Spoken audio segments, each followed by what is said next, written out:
Welcome back to the David Pakman Show. Welcome to the bonus show. First, Sean wrote in about the computer. The guy who supposedly took control of an airline flight operations through the in-flight entertainment system. Sean said, I work with different interconnected computer networks daily. The fact is, it's easy to keep two networks unconnected. They just need to be on different hardware. This all had to do with saving money. They didn't want to spend more on two parallel networks. They took the cheap route and piggybacked one on the other. And that does sound like the airline industry. Yeah. And so is it still incompetence, or is it just, if it's just the company being cheap? Because this could end up costing all of these companies a lot of money now, going into all those systems and separating the two. Yeah, it's just kind of missing the forest for the trees. Yeah. Anyway, some interesting new developments here in wind technology.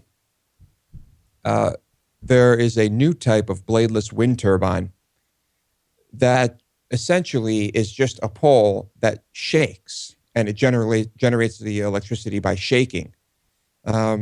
So the good things about these is that they are bladeless, so they are not going to kill birds, I suppose. They are silent because they are bladeless.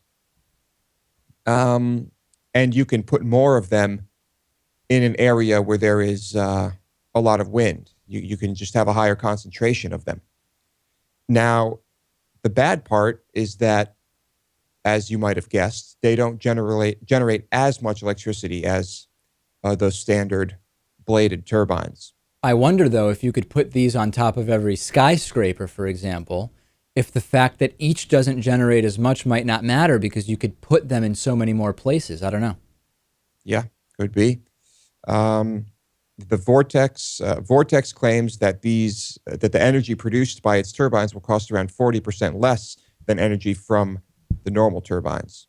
And that is because that maintenance costs are much, much lower for these. They don't really have any moving parts or gears. They should last a lot longer. They don't require lubrication. Manufacturing costs are lower.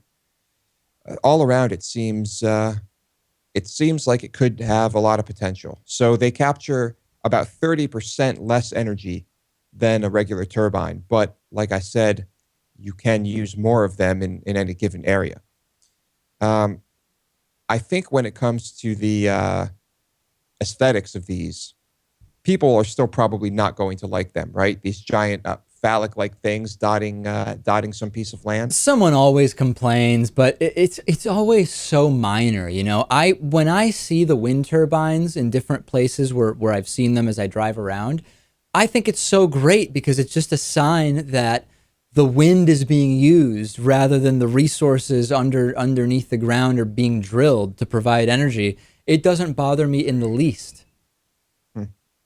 Well, everyone's different. And maybe if you had that multi-million-dollar home in the Hamptons, maybe you'd feel a little bit differently. Maybe so. Maybe.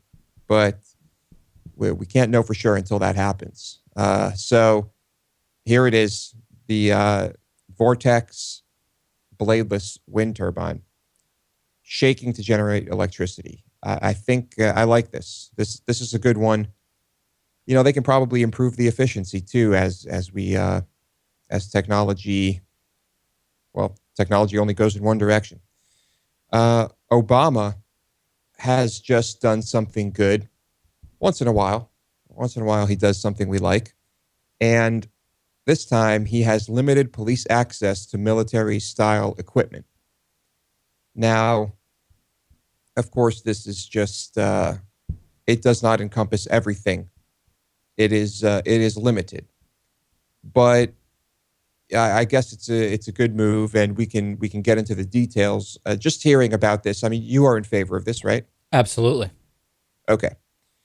So the banning includes tracked armored vehicles. I guess tanks would fall under that category. Why would police need tanks? Weaponized aircraft and vehicles, bayonets, grenade launchers, and large caliber firearms. I don't know if there are specifics on what that means. Controlled items include armored vehicles, tactical vehicles, riot gear, and specialized firearms and ammunition.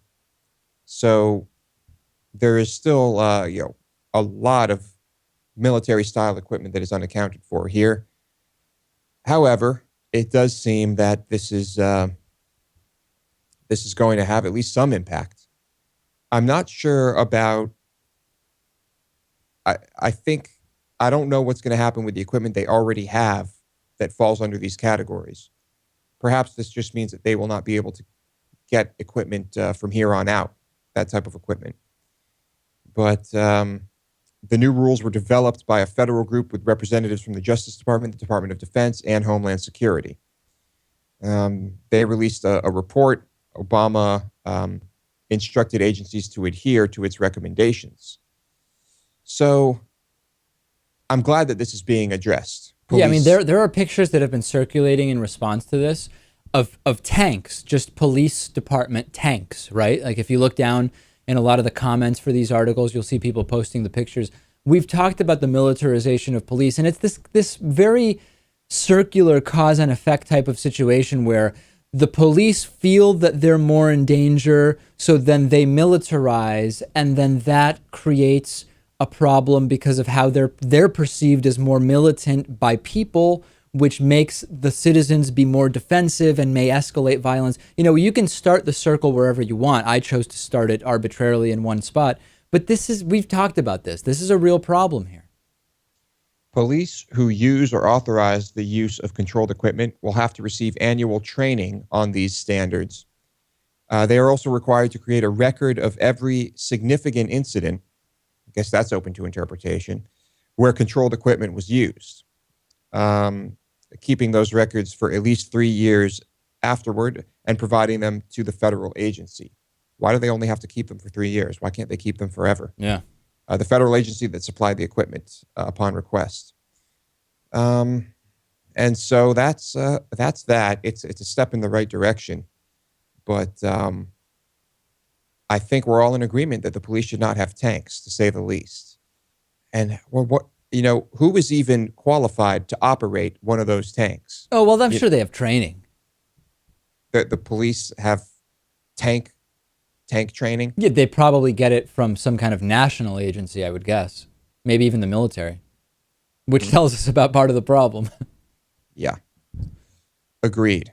Let's talk about song intelligence. There's a study here examining the lyrics from many popular artists of the last, decade or so, many number one singles. And it seems like the reading level of singles recently are never really above a third grade reading level.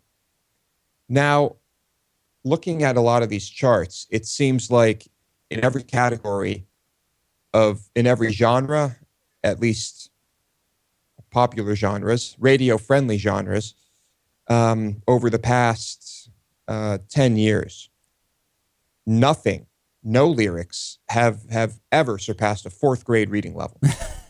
And, I'm not going to say that necessarily means the lyrics are bad. Yeah, no, because it's not just, you can't compare it. The fourth grade reading level thing is funny, but if you're writing lyrics for a song, you're constrained in terms of what the formatting and phrasing of the lyrics can even be because of what music is. So I don't think it's necessarily an indictment that if you punch it in and evaluate it as a reading level, that it's fourth grade. Yeah. They also analyze word count and rock artists, for example. I think Avenged Sevenfold has the lowest word count at approaching 300 words with an average reading level of between second and third grade reading level. Justin Timberlake comes in with the highest word count in pop music You know what's super annoying? If you look at within genres, they did this ranking thing. So if you look at hip hop, the most intelligent lyrics, Kanye West. I can't stand Kanye West. If you look at rock artists, the most intelligent lyrics, Nickelback. I can't stand Nickelback. It's just so funny. Now, I happen to think that the majority of artists, listed here that they studied are all garbage. I'm, as everyone knows, very, very, very, very picky when it comes to music. And you can call me a music snob if you want. That's fine. I can live with that. I call myself a metal hipster. But I do like things that aren't metal. But, when I listen to the lyrics of, if you can understand the lyrics of a lot of the metal I like, it's certainly not third and fourth grade material. There you go. It is well beyond that. And I'm just sticking up for metal. Yeah. But it doesn't surprise me at all that the most popular artists and songs are like this, because I think that's just what appeals to the masses, right? Right. So there it is. And like I said, I don't necessarily, just because it's a fourth grade reading level doesn't mean it's inherently bad. But let's just get a little more creative. The English language is vast. You could find, I don't know how many different words that all mean the same thing. And I think that's what makes English so great for songwriting. I mean, you've got Scandinavian artists all over the place, not using their native tongue. They're singing in English. Musical, artists all over the world singing in English. I think partially because of that, because you have so many words that mean the same thing. Yeah, I think it's more because they just realize their work will be far more commercially viable if it's in English. A lot of the time, that is true. But you have to admit that I think when it comes to how it sounds when you're singing, there's something about English that makes it more user-friendly. But Lewis, that's to you as a native English speaker. I think you have to... there's a lot of confirmation bias going on here. I listen to a lot of music that is in other languages, and but what I'm saying is, you can't possibly listen to the music in other languages in the same way because you don't speak those languages. So whatever assessments you can make, hold on a second. Hold on. The assessments you make of music in languages you don't speak, those assessments are by definition different than the ones you can make about English. But I'm not considering what the words mean. I'm talking about how it sounds. How the words are actually articulated. I totally get it, but I just think that even if you think that you're only paying attention to that and you're not being influenced at all by what is being said, your lack of understanding is not a lens you can remove when you listen to that music. That is true.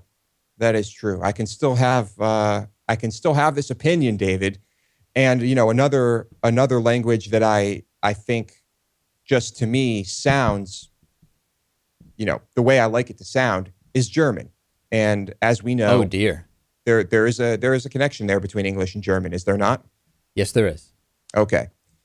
So I think that, this is all, it's totally subjective. I just think that this is how I feel about it, and I like the way it sounds. So whatever, tell me what you think. Lewis's blog. Hey, if that's it, Lewis, Town Hall tonight. So 8 p.m. Eastern, the link will go out about 15 to 30 minutes before. We'll take questions for an hour, and people are probably getting this message 15 minutes before the town hall. Maybe so. All right, but anyway, yes, town hall tonight. Please be there and ask us questions about anything and everything.